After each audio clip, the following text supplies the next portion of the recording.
few handfuls of creamy kale. Not creamy kale, you idiot. I can't even talk. I can't talk. Whoa. Why? Hi everyone, it's Maria from She Likes Greens. This is my second YouTube episode and I am so stoked to be here. What we're going to make today has been one of my favorites that I've been making a lot recently. It is a white bean and vegetable stew.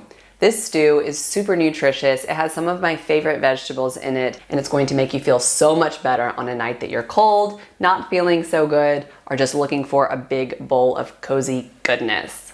My favorite way to eat this soup is in a really big bowl with a nice thick slice of whole grain bread. Okay, so we're going to start off by mincing an onion. You guessed it. I need to get my little garbage bowl here.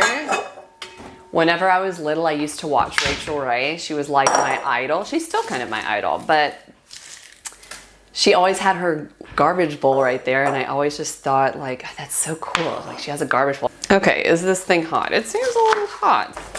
Ah, smoking.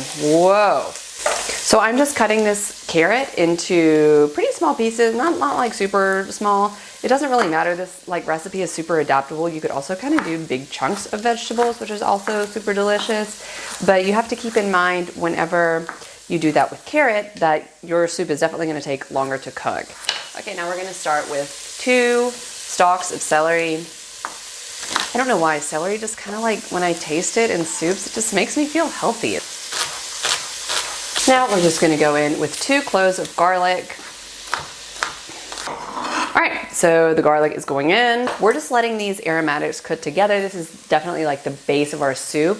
I'm gonna let this cook together just for a few minutes. I'm also gonna add a little bit of salt at this point. And then we're gonna do some things to really give this soup a lot of flavor. I like adding a lot of olive oil to soups and stews because it just gives it like a lot of flavor. It gives it just like a nice richness. And this is healthy fats we're talking about, so don't be scared of that. And now we're gonna open a bottle of wine. This wine is really gonna bring out a lot of the flavors of the vegetables, and just like adding this acidity at this point, at this stage in the soup, it makes it super aromatic. Like your house is going to smell amazing. I remember last time, or like one of the first times I made this soup, Claudio was coming home from work and I was making this and he was like, what are you making? Like that smells so good. We'll measure this out and pour it in there. Just let it cook together, and we're gonna let most of the wine just kind of evaporate and kind of just like soak into the vegetables. So seriously, it's already smelling like so good. But now I'm gonna get started with my parsnips. You guys, parsnips, this is like a vegetable that you're probably not buying. I don't know you, and I don't know what you buy, but I'm pretty sure you're not buying parsnips. But it's always there in the grocery store just staring back at you like, yo, I'm here and I know you ain't gonna buy me. But next time you go to the grocery store, I want you to be like, yeah, I am gonna buy you and I'm gonna make something with you because you are the bomb. I'm being serious, like parsnips are really good. It's a very starchy vegetable. When you put them in stews, they can kind of have like a potato consistency. We have parsnips and potatoes in here, and it really thickens the broth, and it adds just like this kind of nice starchy thickness to the soup. They're so versatile. You can mash them up if you're like into low carb, which I'm definitely not into low carb. I love carbs, and I am a raging biatch when I don't eat carbs. By the way, I'm just cutting these parsnips into like, I don't know, cubes like this size. Oh, woohoo! My awesome knife skills, you guys. Don't take lessons from me on how to cut because like I don't have skills. I'm like more like fake it till you make it style. Now that we see that a lot of our wine is already absorbed into the vegetables, the next thing that we're going to do is add some tomato paste.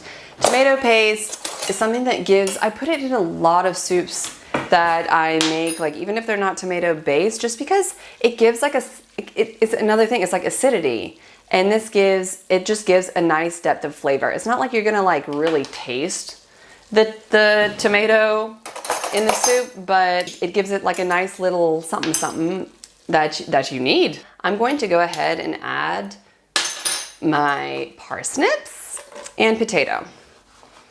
I poured in, it was about 2 cups of broth there. It's just like just covering all of the vegetables, but I don't want to fill it too full. You can always add more later. At this point, I'm also going to add in 1 teaspoon of thyme and 1 teaspoon of rosemary. I'm gonna add some black pepper because it is super important for soups like this. Oh, I'm out. I'm out of black pepper. Like, super important ingredient, cool. All right, just act like pepper is coming out of my pepper grinder. You may be wondering why I'm like, cozy soups, it's so cold outside. Yeah, and I'm wearing like a tank top. It's because my kitchen gets freaking hot. It gets really hot in here. And I'm not trying to be sweating, so here you go. So in the meantime, I'm just gonna go ahead and open my white beans. I can't open this. Oh.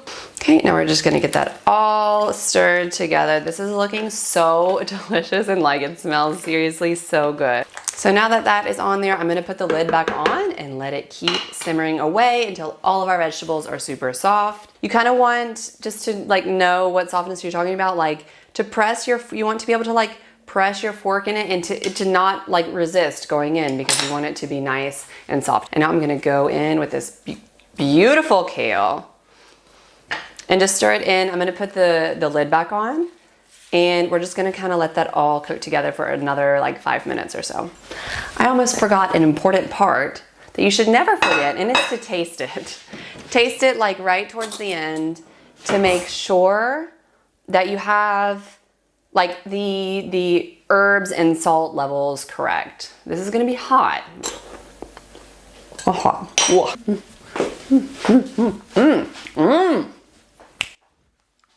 It's really good. I'm gonna go in with a little bit of salt. Just a little smidgen. Okay, so we are going to check on the kale. It's getting nice and wilted down. I like it when the kale is like not completely wilted down, but just like soft enough to be soft, but not still crunchy, if you know what I mean. And this is like the perfect consistency. I think we're done, you guys. Now comes the time. I'm going to try the soup. This is what my mom does when she tastes recipes. She puts it like in a little cup. I'm usually just like scooping it out of there. I don't double dip because I am like anti double dipping, you guys. I don't like it at all.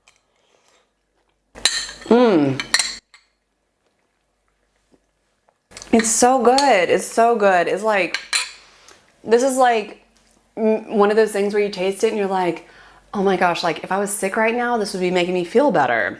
I'm not saying like the soup makes me feel sick, but it's just one of those soups that has that effect that's just like, it's just like really nourishing and nice. I'm like, love it.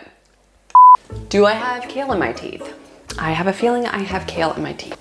No, okay, we're good. We're good to go. Yeah, I thought my burner was on. It wasn't, because yeah, that wasn't on. Cool. All right, you guys, what did you think about today's episode? Did you like it? Did you not like it? Let me know what you thought in the comments. Please subscribe to my channel if you want to see more videos like this. I'm going to be coming out with new content every single week.